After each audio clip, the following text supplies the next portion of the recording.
নজর রাখছি পরে খবরে। আজ থেকে শুরু মাধ্যমিক। এবার ছাত্রদের হার 13% বেশি। মোট পরীক্ষার্থী 10,64,980। প্রশ্ন ফাঁস রুখতে করা মধ্যশিক্ষা পর্ষদ। সকাল 10:30টার মধ্যে ভেন্যুতে পৌঁছে যাবে প্রশ্নপত্রের প্যাকেট। টাকি বয়েজ স্কুলের সামনে থেকে রয়েছেন আমাদের প্রতিনিধি সোমরাজ। এবছর বেশ কিছু কড়া ব্যবস্থা নেওয়া হয়েছে মধ্যশিক্ষা পর্ষদের তরফ থেকে, যাতে কোনো রকমের টুকলি না হয় এবং তা আটকানো যায়। কারণ গত বছরে যে ছবি আমরা দেখেছি, জানলা দিয়ে বাইরে থেকে প্রশ্নপত্র দিয়ে দেওয়া হচ্ছে, জেলাতে অবশ্যই এই ছবি ধরা পড়েছে। সেক্ষেত্রে তুমি এই মুহূর্তে রয়েছো একটি স্কুলের সামনে, এই মুহূর্তে সার্বিক কি ছবি নজরে আসছে?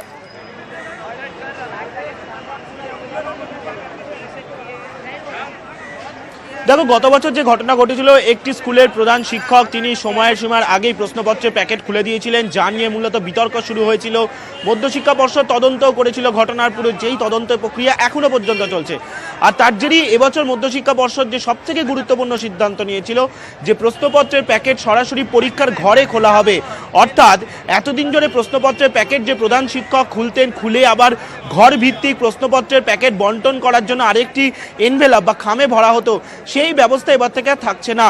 এক একটি প্রশ্নপত্রের প্যাকেটে 10টি করে প্রশ্নপত্র থাকবে। এবং শুধু তাই নয়, পর্ষদের তরফে প্রত্যেকটি স্কুলকে বলে দেওয়া হয়েছে যে এক একটি ঘরে 10-এর গুণিতক আকারে আসন সংখ্যা করা হবে। অর্থাৎ এক একটি ঘরে 10 জন করে বা 20 জন করে পরীক্ষার্থীরা বসবেন, যাতে এক একটি প্রশ্নপত্রের প্যাকেটে যেহেতু 10টি করে প্রশ্নপত্র থাকবে এবং তার সঙ্গে যেহেতু প্রশ্নপত্রের প্যাকেট সরাসরি পরীক্ষার ঘরে খোলা হবে, তার জন্য যাতে পরীক্ষার শুরুতে কোনো সময় নষ্ট না হয়।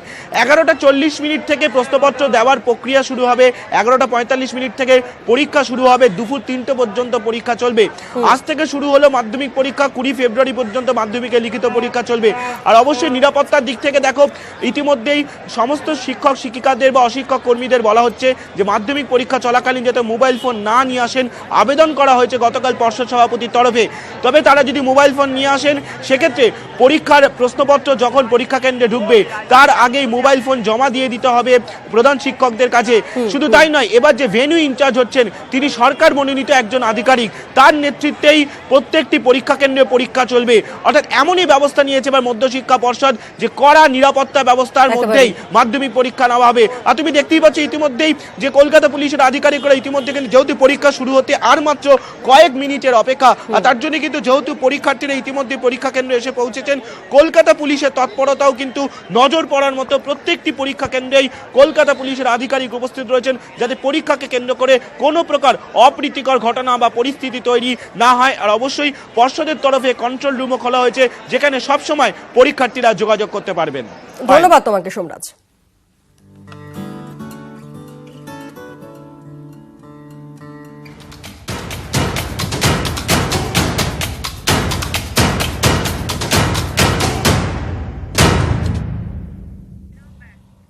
এবার নজর রাখতে হচ্ছে শিলংয়ে হনুমান টুপি রহস্য। চতুর্থ দিনে একজনকে নিয়ে আসা হয়েছে, যা কাকে নিয়ে আসা হয়েছে তা এখনো পর্যন্ত কিন্তু জানা যাচ্ছে না। রহস্য বজায় রয়েছে, কারণ চতুর্থ দিনে কাকে নিয়ে এলো সিবিআই। আজ চতুর্থ দিনে পড়ল সিপিকে আলোচনা পর্ব, কারণ গত শনিবার থেকে আলোচনা পর্ব চলছে এবং আজকেও ডাকা হয়েছে তাকে। ইতিমধ্যেই 10:45 নাগাদ সিবিআই দফতরে চলে আসেন সিপি রাজীব কুমার এবং পাশাপাশি টুপি পরা, হনুমান টুপি পরে একজনকে আনে সিবিআই। কে সে, তার পরিচয় সম্পর্কে এখনো পর্যন্ত কিন্তু কিছু জানা যাচ্ছে না। চূড়ান্ত গোপনীয়তা বজায় রাখা হয়েছে, চূড়ান্ত গোপনীয়ভাবে নিয়ে আসা হয়েছে তাকে সিবিআই দফতরে। টেলিফোন লাইনে রয়েছেন আমাদের প্রতিনিধি অর্ণব হাজরা। অর্ণব, আলোচনা পর্ব তো শুরু হয়ে গিয়েছে, কারণ 11 থেকে আলোচনা পর্ব শুরু হয়ে যাওয়ার কথা রয়েছে। সেক্ষেত্রে একজন ব্যক্তিকে নিয়ে আসা হয়েছে, হনুমান টুপি পরা, চূড়ান্ত গোপনীয়ভাবে নিয়ে আসা হয়েছে। এত গোপনীয়তা কেন? সিবিআই সূত্রে কিছু কি আজ করতে পারছো, কি জানতে পারছো? দেখো, সিবিআই আধিকারিকরা কার্যত মুখে গুলি মেরেছেন। গতকাল পর্যন্ত SMS এ, হোয়াটসঅ্যাপে দু একটা কথা বললো, আজ থেকে কোনো কথাই বলছেন না। এবং এই তুমি যেমনটা বললে, এই হনুমান টুপি পরা ব্যক্তি যাকে নিয়ে আসা হয়েছে তার সম্পর্কে কোনো কথাই বলছে না স্পিকটি নট কার্যত সিবিআই। এবং 10:15 নাগাদ যেভাবে, যে ক্ষিপ্রতায়, যে বেপরোয়াভাবে তাকে নিয়ে আসা হলো এবং তাকে চূড়ান্ত গোপনীয়তার মধ্যে সিবিআই অফিসের মধ্যে ঢুকিয়ে ফেলা হলো, তা নিয়ে কিন্তু এই রহস্য আরো দানা বেঁধেছে।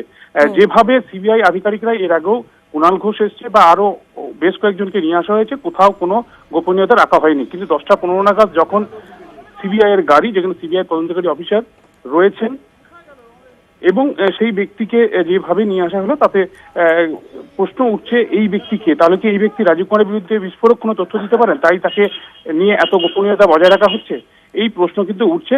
তবে একাধিক সারদা রোজবাড়ির পর টাওয়ার গ্রুপ নিয়েও কিন্তু একটা বিষয় সামনে আসছে, অর্থাৎ টাওয়ার গ্রুপ নিয়েও হয়তো জিজ্ঞাসাবাদ করা হতে পারে রাজীব কুমারকে, এমনটাও জানা যাচ্ছে।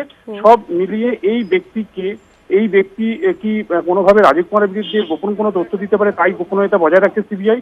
এই বিষয়টা নিয়ে কিন্তু সিবিআই আপাতত কোনো বক্তব্য রাখছে না। কাজেই এই মুহূর্তে শিলংয়ে অকল্যান্ড রোডে সিবিআই অফিসে এই মুহূর্তে কিন্তু এই হনুমান টুপি বা তৃতীয় ব্যক্তি, এই রহস্য কিন্তু বেশ দানা বেঁধেছে। ধন্যবাদ অর্ণব।